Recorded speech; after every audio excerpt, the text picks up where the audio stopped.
So this video is going to be a little bit different. We're at the alligator farm in St. Augustine. I thought it was a good example to show some classical conditioning, even within reptilians. It's not a super hot day in Florida, so all these shorelines were filled up with the gators here. And then as soon as they brought out the feeding troughs, hundreds of gators just swam into the water, and there were none in the water, and they're all eating now. So we're gonna go in and see what happened. It was an involuntary response on their behalf. They're like, oh, here's my cue, dinner time, and jump down. Pretty awesome. So yeah, it's pretty cool. We got a couple guys late to the party over here.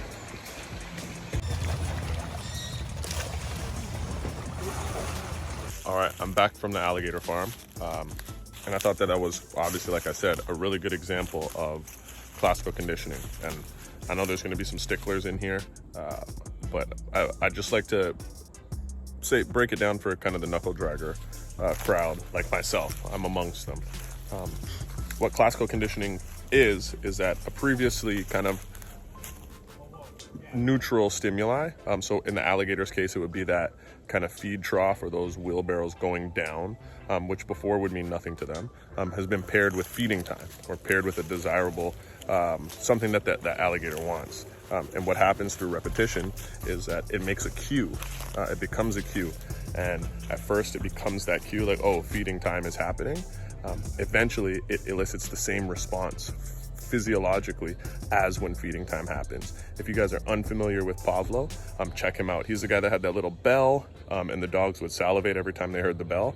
So to me, it was really cool to see it actually happening with reptiles and alligators. Then I started to think about kind of some other examples where I may have seen it.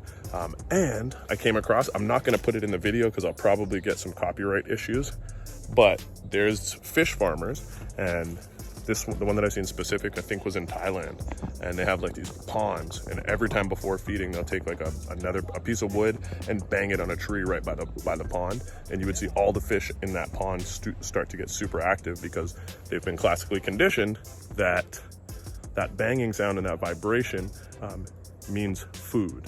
So I thought that was pretty cool. Why is this useful in dog training? Come on, guys, you don't ask silly questions. It's useful in dog training because we use marker systems all the time. That's what a marker system is. It's a classically conditioned, previously neutral stimuli. So our clickers, our whistles, our verbal markers, boom, that's the same thing as those feeding troughs for those alligators. So we mark a time and place where we'd like that behavior, and then food or a desirable object or something that the dog wants comes afterwards. So I thought it was really cool. Maybe I'm just nerding out, but I wanted to share it with you guys. I know it's a little bit different video. Thanks for tuning in. I hope this is helpful. Feel free to share away, and like always, like and subscribe. Talk to you soon.